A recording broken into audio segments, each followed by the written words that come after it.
저희가 5월달 계속해서 가정의 달을 맞이하여서 계속 가정에 관련된 것들을 말씀을 함께 듣고 있습니다. 나누고 있습니다.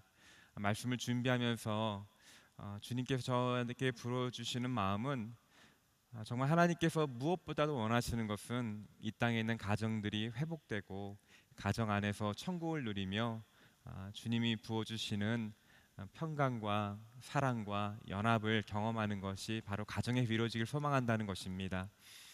우리 특별한 초대에 참석하시는 우리 한 분 한 분 가정이 이렇게 주님의 뜻에 합한 가정이 되고 온전한 연합이 이루어지고 회복이 이루어지기를 주님의 이름으로 축원합니다. 오늘은 저희가 오래된 거짓을 깨트리라는 제목으로 함께 말씀을 나누길 소망합니다. 서양 속담 가운데 부부 침대에 6명이 누워 있다라는 속담이 있습니다. 여러분 어떤 의미일까요? 남녀가 연애를 하고 사랑해서 결혼해서 함께 침대를 누웠지만 사실 그 가정은 남녀 각각 개인인 두 사람이 누워 있는 것이 아니라 각각의 원가족의 영향력 아래 있다는 것입니다.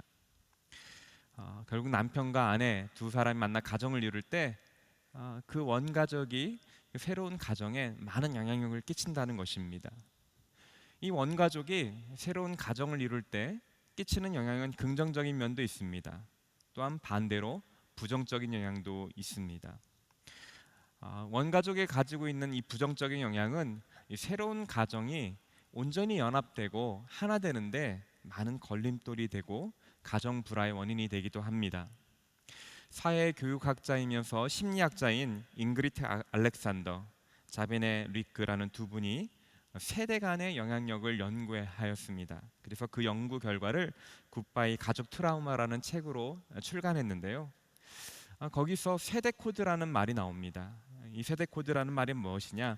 한 세대가 겪은 충격적인 경험들은 다음 세대로 전달되고 시간이 지난 후에도 자식 세대가 부모 세대와 상처로 빚어진 결과들을 잘 알지 못한 채로 넘겨지는 일이 흔하게 일어난다는 것입니다.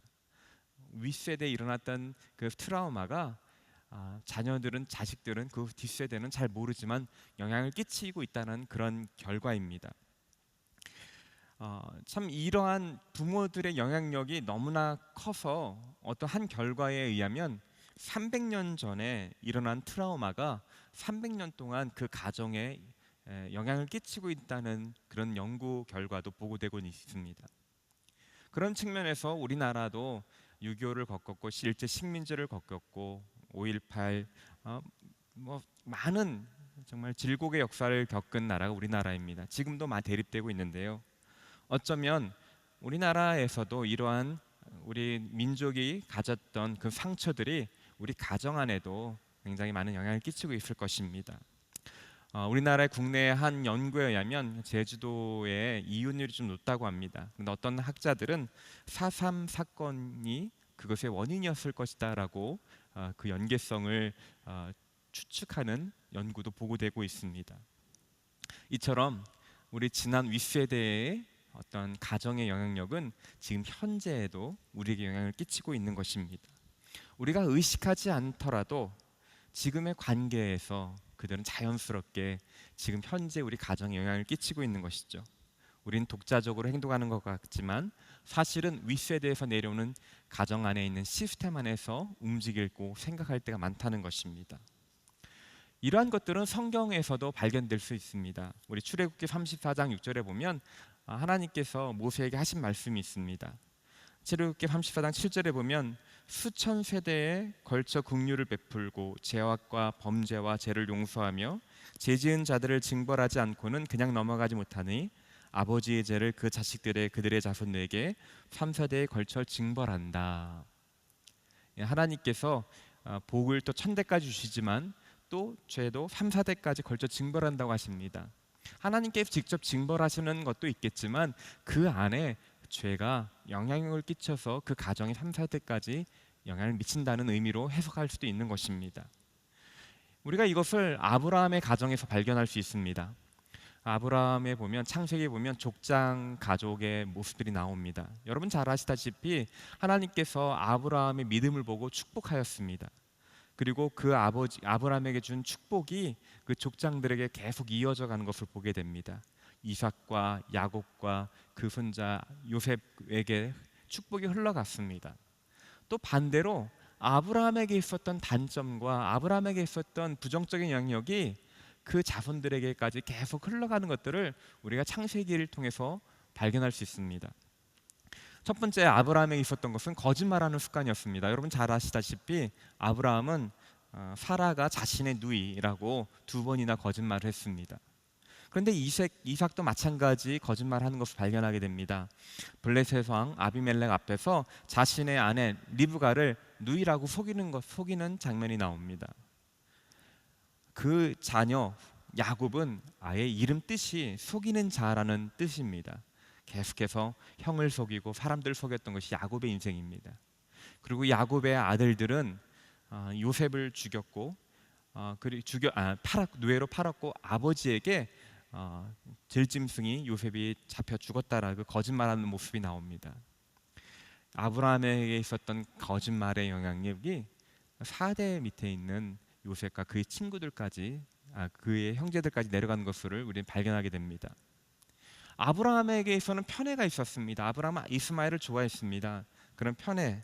근데 이삭은 에서를, 리브가는 야곱을 좋아했던 편애가 그 다음 세대도 있었습니다. 그리고 야곱도 편애를 했고요. 그래서 그 요셉의 시대에 요셉을 특별히 편애했죠. 그 편애가 너무나도 극대화되어서 그 이복 형제들이 요셉을 노예로 파는 그런 지경까지 이르게 되었습니다.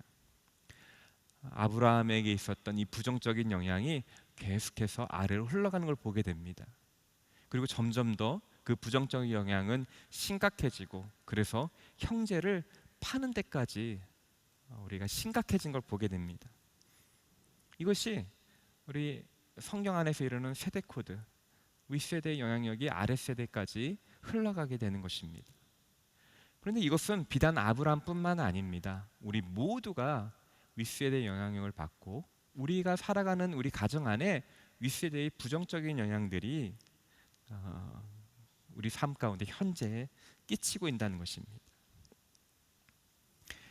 부부관계에 영향을 끼치고 자녀관계도 그 영향을 끼칩니다. 저희 어머니는 참 좋으시고 기도에 용사시고 참 인자하시고 긍휼이 많으신 분이십니다. 그런데 자기 자신을 그렇게 높게 평가하지 않으시고 항상 자신이 못났다고 하시면서 평판을 그리고 칭찬을 잘 안 하시는 분이십니다. 근데 이게 그것을 저도 닮았더라고요. 그래서 저도 어머니에게 별로 칭찬받은 기억이 없고, 그러다 보니까 제가 결혼해서 저희 아내와 또 자녀들에게도 별로 칭찬을 하지 않는 그런 모습을 발견하겠습니다. 그런데 이것이 저희 아내에게 너무나도 어려운 시간을 가져가게 됐고, 또 저희 아들들도 그 점이 굉장히 마음이 힘들어한다는 것들을 제가 깨닫게 되었습니다. 우리 어머니로부터 받았던 영향력이 어쩌면 그 이전 세대에 내려왔던 것일 수도 있겠죠. 그것이 저에게 흘러갔고, 또 그것이 저희 아내와 저의 관계에 영향을 미치고, 또 저희 아들들에게도 영향을 미치는 것을 발견하게 됐습니다. 이렇게 해서 윗세대의 부정적인 영향은 지금 현재에도 우리 가정에 영향을 끼치고 있는 것이라는 것입니다. 근데 한 가지 특징은 이 윗세대로부터 오는 이런 부정적인 영향력은 우리가 태어나서부터, 아니면 우리가 어렸을 때부터, 우리가 정체성이 형성되기 전부터 우리 가정에 있었다는 것입니다. 그래서 오랫동안 지속적으로 그 영향을 받았기에 우리한테 너무나 자연스럽고 친숙하다는 것입니다. 그래서 그런 영향력이 나에게 있는지조차도 인식하지 못할 때가 많다는 것입니다. 그래서 그것들이 우리 내면에 깊숙한 곳에 하나의 신념처럼 자리 잡고 있다는 것입니다. 마치 견고한 요새처럼. 그래서 우리가 옳다고 생각하는 것, 내가 생각하는 방향이 생각하는 사고 방식이나 어떤 행동하는 양식, 결정하는 것들이 나 자신도 모르게 부모 세대의 부정적인 영향 위에서 형성된 경우가 많다는 것입니다. 우리가 오늘 본문 읽은 본문에 사도 바울은 이러한 것들을 견고한 요새, 옛날 개역개정에는 견고한 진이라고 이렇게 부르기도 합니다. 오늘 고린도후서 10장 4절에 보면 우리가 가지고 싸우는 무기는 육체에 속한 것이 아니라 견고한 요새를 무너뜨리는 하나님의 능력입니다. 육체에 관한 것, 우리의 기독교인의 싸우는 영적 싸움인데, 이 영적인 싸움은 육체에 관한 싸움이 아니라는 것입니다. 우리 안에 있는, 내면에 있는 견고한 요새, 어떻게 보면 의인화하고 전쟁을 연상하는 그것을 가졌던 것이죠. 바로 그것이 우리 안에 모두가 있고 그것이 우리의 영적 싸움이라는 것입니다. 이러한 견고한 진들은, 견고한 요새들은 우리 내면에 자리 잡고 있는 오래된 거짓말과 신념들입니다. 습관적인 사고의 구조입니다. 이 영적인 의미에서 이런 견고한 요새, 견고한 진은 하나님은 진리를 대적하고 받아들이지 못하게 합니다. 철학, 신념, 태도, 이런 가치관들이 형성되어 있습니다. 그래서 우리 자신 안에 이러한 거짓 개념, 견고한 진들이, 거짓들이 숨어져 있는 것이죠.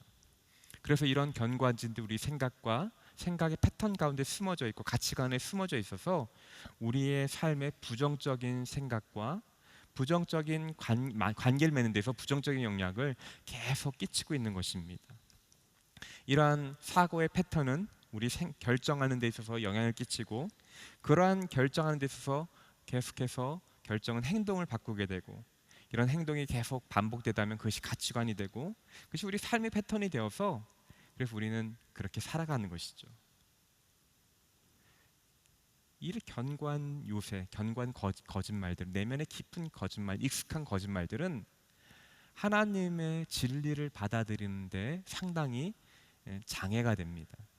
어떻게 보면 단단한 바위과 같이 있어서 하나님 진리가 우리 마음속 깊은데 박히는데 장애물이 됩니다.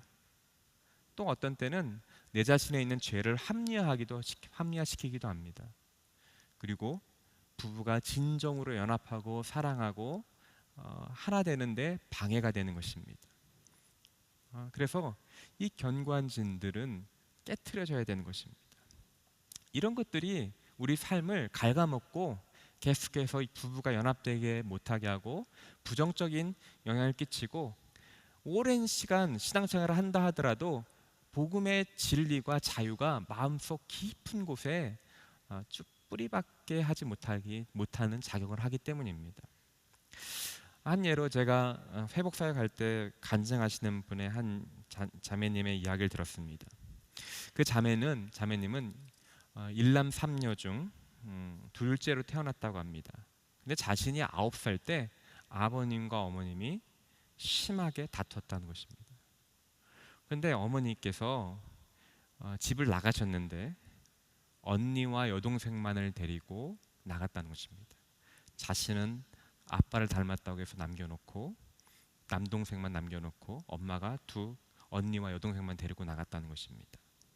엄마가 밤늦게까지 들어오지 않고 아빠도 들어오지 않고, 그래서 그 자매님은 9살 때 동생과 함께 캄캄한 골목길에서 헤매며 다니면서 공포에 떨면서 아빠나 엄마가 오기를 기다렸다고 합니다. 그 사건 이후에 그녀는 엄마에게 버림받을까봐 엄마에게 잘 보이기 위해서 부단히 노력했다고 합니다. 착한 딸이 되어야 된다. 언니와 동생 사이에서 내가 착해야, 성실해야, 엄마 속 썩이지 말아야, 혼자서 모든 걸 잘 해결해야 엄마가 날 버리지 않을 거야. 착하지 않으면 버림받을 수 있다라는 그러한 거짓이 그녀 마음 가운데 들어온 것이죠. 그녀의 생각을 사로잡았습니다. 그래서 그녀는 엄마의 말을 거역하지 못했고 항상 착하고 거절하지 못하는 삶이 패턴이 된 것입니다. 그러다 보니 그녀는 굉장히 수동적인 사람이 됐고요. 다른 사람들에게 무조건 맞춰주는 사람이 되었습니다. 자신의 주장을 한 번도 제대로 해보지 못하고 무기력증에 빠진 삶을 살게 됐다는 것이죠. 버림받지 않으려면 착하게 살아야 한다는 그 거짓이 그 어린 나이에 그 마음 가운데 들어온 것입니다. 그 거짓말을 붙잡고 계속해서 살은 것이죠.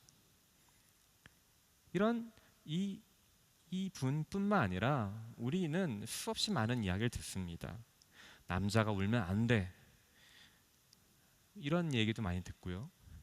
야, 돈이 최고지. 돈이 가진 사람이 성공한 사람이고 넌 돈 많이 벌어야 돼. 돈 못 벌면 너는 실패한 인생이야. 명문대 가야지. 의대 가야지. 의대 못 가면 너는 실패한 인생이야. 이러한 집에서부터 이러한 말들이 우리에게 거짓된 거짓을 심어준다는 것입니다. 제가 아는 어떠한 분은 집에서 의대 다 의사 집안인데 의대를 못 가면 실패한 집안이라고 실패했다고 생각했습니다. 그래서 그분은 굉장히 탁월하신 분이었는데도 항상 열등감으로 굉장히 일 중독이었습니다. 왜 자신을 증명해 보이려고. 그래서 가족들이 굉장히 고통스러워했던 분을 만난 적이 됐습니다. 제가 아는 한 청년은 제가 청년부 담당할 때 미국에 있을 때였는데요. 여러분 가짜 의대생 이야기 들어보셨습니까? 저 청년부의 한 학생이 정말 의대생이라고 해서 의대 파란 옷도 입고 다니고 그랬습니다. 근데 나중에 보니까 가짜 의대생이었습니다. 왜 그랬을까요? 부모로부터 오는 그 가정으로부터는 거짓말이 그 삶을 사로잡았기에 그 인생은 완전히 왜곡된 것이죠. 너는 착하게 살아야 돼. 너만큼은 실망시켜서 하지 말아야 돼. 이러한 우리 원가족에서부터 들었던, 아니 가족 대대로 나왔던 이런 말들, 영향력들이 우리 마음 가운데 거짓들이 심겨진다는 것입니다. 이런 거짓말들을 이 내면에 너무 어렸을 때부터 들었기 때문에 익숙하고 그것이 잘못된 것도 거짓말이라는 것도 인식하지 못한다는 것입니다. 그것들이 우리 삶을 갉아먹고 관계를 갉아먹는 것입니다. 하나님께서 우리에게 원하시는 것은 무엇이냐? 이 거짓말들을 깨트려야 된다는 것입니다. 우리 마음 가운데 이렇게 한 구석에 자리 잡고 있는 이 딱딱하게 굳어진 요새와 같은 것들을 무너뜨리기를 원하십니다. 그래야 우리가 온전히 가정이 회복되고 관계가 회복되고 하나님께서 주시고자 하는 그 풍성한 은혜들을 우리 풍성하게 누릴 수 있기 때문인 것입니다. 특별히 집안의 갈등이 너무 심하다고 느끼시고 더 이상 견딜 수 없다고 느끼시는 분들 계실 것입니다. 반드시 살펴봐야 될 것은 우리 가정 안에, 아니 부부 사이에 서로의 가정 안에 이러한 거짓말들이 얼만큼 나의 삶 가정에 영향을 끼치고 있는지를 살펴봐야 됩니다. 아니 갈등이 심하지 않더라도 우리가 좀 더 가정이 천국과 같은 가정, 하나님 보시기에 연합되는 가정이 되기 위해서 우리 안에 끊임없이 해야 될 일은 우리 안에 있는 거짓들을, 세상에 살면서 원가적으로 받은 이 거짓들을 깨트려야 한다는 것입니다. 그러면 이 거짓들을 어떻게 거짓말을 깨트릴 수 있겠습니까? 첫 번째는 부정적인 감정 뒤에 숨어 있는 거짓을 찾아내야 한다는 것입니다. 보통 이런 부정적인 영향들은 우리 안에 감정으로 나타납니다. 예를 들어 분노, 두려움, 수치심, 외로움, 그런 감정들이 올라옵니다. 그럴 때 우리는 흔히 생각하는 것은 문제는 내가 아니라 상대방이 있다라고 생각합니다. 그러나 감정은 우리 것입니다. 내 것입니다. 감정은 우리 내면의 상태를 말하는 제2의 언어라는 표현이 있습니다. 내 내면에 무엇이 있다는 것들을 드러내는 것이죠. 남편과 아내의 말과 행동이 나에게 화를 나게 하고 수치스럽게 하고 분노가 치밀게 한다고 한다면 그 안에는 그 남편의 행동으로부터 채워지지 않은 나의 욕구가 있다는 것입니다. 그 욕구들은 대부분 그 뒤에 숨겨져 있는 밑에는 그 신념들과 거짓말과 연결되어 있는 경우가 많다는 것입니다. 저희가 그림을 하나 보여주겠는데요. 보통 이게 제가 코로나에서 DTS 받을 때 배웠던 사용했던 그 신념나무라는 것입니다. 열매가 있고 줄기가 있고 거기에 여기 보면 몸통이 있고 뿌리가 있습니다. 겉으로 드러나는 것은 감정일 수 있는 열매입니다. 근데 열매를 맺게 하는 가지가 있고 그 줄기가 있고 뿌리가 있는데 그 줄기에 신념, 신념이 있기 때문에 그것이 가치를 만들어내고 가치가 나의 감정적인 반응과 행동을 유발한다는 것입니다. 그래서 우리가 첫 번째 할 일은 겉으로 드러나는 부정적인 열매를 통해서 그 가지를 타고 줄기를 타고 뿌리 안에 무엇이 있는지를 역으로 추적하는 그런 작업을 해야 됩니다. 왜 나한테 이런 느낌이 들지? 내가 누구와 있을 때 언제 이런 느낌이 들었는지, 과거의 경험이 이뤘을 때 나는 똑같은 감정이 들었는데 이런 것들을 생각해 본다는 것입니다. 그리고 그 감정을 하고 난 다음에 그 뒤에 내가 어떤 욕구가 있었기에, 어떤 것이 채워지지 않았기에 이렇게 불만스러운 것이지, 그리고 왜 내가 그런 것들을 생각하지, 그 뒤에 있는 것들이, 내가 붙잡고 있는 것이 무엇이지, 이렇게 부정적인 감정들을 하나하나 파고 들어간다면 내가 붙잡고 있는 어떤 것을, 가치를 알게 되고, 그 가치 뒤에 어떤 신념이 그 가치를 만들었는지를 발견할 수 있다는 것입니다. 사실 이거는 굉장히 어려운 작업입니다. 그러나 가치 있는 작업입니다. 특별히 내 안에 부정적인 감정들이 일어난다면 그 일들을 거꾸로 조사해 나갈 때 해결의 열쇠들이 발견되는 경우가 많다는 것입니다. 생활배로 제대로 못 버는 남편에 대해서 분노가 너무나 치미는 여인이 있었습니다. 그런 남편이 좀 생활비를 잘 못 갖다 줄 때 제 식구 밥도 못 벌어 먹이는 못된 남자, 못난 남자라고 막 비아냥거리면서 남편을 막 공격했습니다. 그래서 부부싸움을 항상 합니다. 그런데 그녀가 심각하게 진짜 상담을 받게 되는데 그녀는 발견한 것입니다. 그녀의 남편에 대한 과도한 분노는 어렸을 적에 자신의 경험과 연결되어 있다는 것이죠. 아빠가 돈을 잘 못 버셨는데 그것이 어머니를 무진장 고생시키게 했고, 그 모습을 보면서 남자는 돈 잘 벌어야 한다라는 그러한 생각들이 있었던, 남편가 잘 벌어오지 못하면 가정이 흔들리고 고생하게 된다, 두려움으로 다가왔던 것입니다. 그래서 지금 현재 남편의 모습만 가지고 판단하는 것이 아니라 어렸을 때의 그 경험이 과중되어서 남편에게 과도하게 화를 낸다는 것입니다. 가짜 감정이라는 책이 있었는데요. 한번 기회 되면 읽어보시면 돼요. 거기 나온 한 예화가 있습니다. 어떤 부부가 국 때문에 항상 싸우는 부부가 있었다고 합니다. 그래서 남편이 국을 좀 남기면 아내는 화를 냈다는 것입니다. 아내는 왜 국 남기는 가지고 화를 내냐면서 또 아내에게 화를 냈다는 것이죠. 그 이유를 살펴본 것즉, 부인은 자신이 국이 맛있기를 기대했고 남편이 그 국을 다 먹으면 맛있었구나라고 기대했었던 것인데, 그 국을 다 먹지 않으면, 건더기라도 남기면 맛이 없어서 그런 거다 하고 했는데, 그렇게만 끝난 것이 아니라 그게 자신을 거절하는 것처럼 느꼈다는 것입니다. 그 이유를, 감정을 살펴보니까 사실 어렸을 때 아버지께서 최선을 다해 살자는 걸 싫어했다는 것입니다. 무섭게 화를 내셨고 열심히 살지 않으면 못 산다고 하셨답니다. 그래서 그런 엄격한 아버지 밑에서 그녀는 항상 최선을 다해서 살아야 됐고, 최선을 다하지 못하면 아버지부터 버림받을까라는 두려움이 그 마음 가운데 자리 잡고 있었던 것입니다. 그녀에게서 국을 끓이는 것도 최선을 다해서 끓이는 것인데, 그 국을 남겨지면 그 최선을 받아들이지 않고 거절되는 것 같은 느낌이 들었던 것입니다. 아버지에게는 화를 낼 수 없었지만 남편에게는 화를 낼 수 있었던 것이죠. 자신 노력이 받아들이지 않는 것에 대한 화가 났다는 것입니다. 그녀의 분노에는 이 잘못된 국을 최선을 받아들이지 않은 거짓 신념과 연결된 것이죠.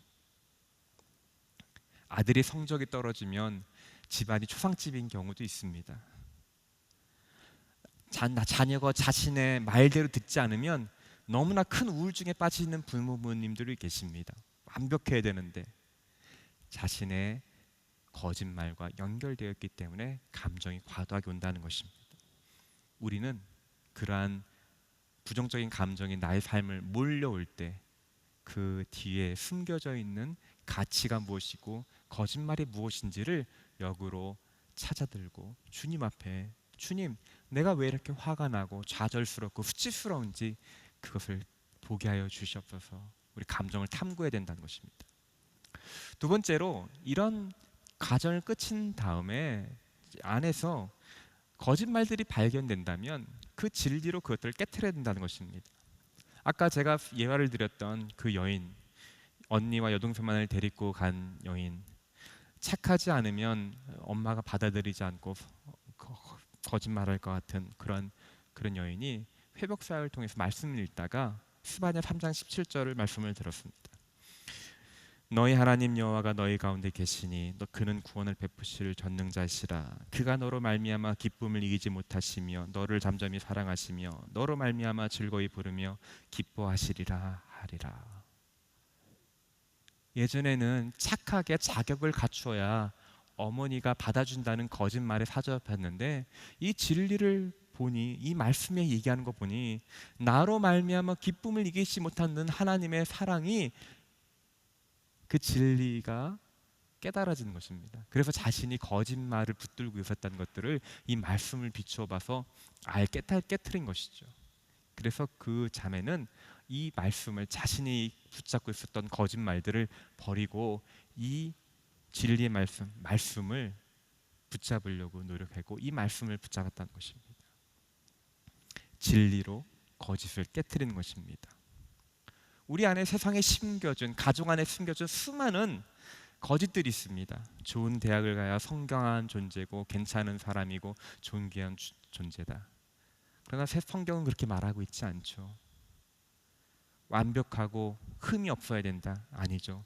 주님은 있는 모습 그대로 받아들이신 것입니다. 내가 돈이 없으면 불안하고 내 삶이 망한다. 아니죠. 여호와께서 나의 목자 되신다라고 말씀하시고 푸른 초장을 인도하신다고 말씀하셨습니다. 우리 안에 모두 다 이런 거짓말들이 있고, 그 거짓말들을 진리 앞에 가져가서 그 진리로 거짓말을 깨트려야 한다는 것입니다. 나에게 가장 부정적인 영향을 끼치고 있는 거짓말을 찾아내서 그것을 진리로 깨트릴 때 비로소 우리는 자유함을 누리게 되는 것입니다. 근데 이 자유함을 누릴 때 세 번째는 진리를 깨트린 다음에 꼭 해야 될 일이 있습니다. 거짓을 붙들고 산 삶을 회개해야 되는 것입니다. 그래서 그녀는, 아까 말했던 그 예를 그녀는 이렇게 말했습니다. 다른 사람을 기쁘게 해서 인정받으려 했던 것이 우상 숭배였던 것을 깨달았습니다. 주님, 하나님을 떠나 나의 존재를 부정해서 다른 사람의 인정과 관심과 사랑을 얻었던 것을 모두 내려놓겠습니다. 나를 아무도 사랑해 주지 않아도 괜찮다. 하나님이 나를 사랑하시기에 모든 사람이 나의 모습에 실망하고 돌아선다 해도 그래도 절대 하나님을 놓지 않겠다고 마음먹었습니다. 지난 잘못된 사람들의 인정과 받아들이려고 노력했던, 그래서 잘못 생각했던 것들을 회개한 것입니다. 두려움 가운데 살았던 분이 자신의 삶을 이렇게 회개했습니다. 내 마음의 두려움을 허용하여 당신을 믿지 못하고 나의 삶과 관계에 어려움을 허락했습니다. 두려움이 나의 삶과 사람들의 영향을 미친 것에 대해 용서를 구합니다. 두려움이래 하나님을 불신했던 것, 아버지의 성품을 부인했던 것에 용서를 구합니다.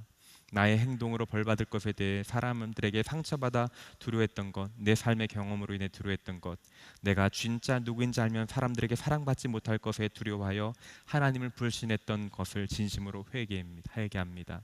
이것은 죄입니다. 용서해 주세요. 나는 이제 회개함으로 불신의 죄에서, 두려움의 죄에서 돌이키기를 원합니다. 거짓과 거짓 진리를 비춰봐서 깨달았고 그 거짓에 살아왔던 삶을 회개하는 것입니다. 그럴 때 거짓이 나를 묶고 있는 거짓이 풀어지게 되고 관계가 회복되며 하나님과의 관계가 회복되는 것입니다. 여기 있는 한 사람도 예외 없이 우리 전 세대에 영향을 받고 있습니다. 우리 모두 가운데, 우리 마음 가운데 진리가 아닌 거짓이 자리 잡고 있습니다. 우리가 하나님과 더 친밀한 관계를 맺고 부부가 더 연합되고 가정이 좀 더 연합되고 회복되기 위해서 우리가 꼭 반드시 해야 될 일, 우리 안에 있는 이 거짓말을 찾아서, 이 오래된 거짓말을 찾아서 깨트려야 한다는 것입니다. 그러기 위하여 여러분, 부정적인 감정에 주의를 기울이시고 그 뒤에 숨어있는 신념, 거짓이 무엇인지 발견하시고 그 진리로 그것을 깨트리시고 회개할 때 여러분 삶 가운데 놀라운 은혜가, 풍성한 삶이 이루어질 것입니다. 오래된 거짓말을 깨트림으로 말미암아 여러분 가정이 더 행복한 가정, 풍성한 가정 되시기를 주님의 이름으로 축원합니다. 이제 우리 같이 한번 기도하겠습니다.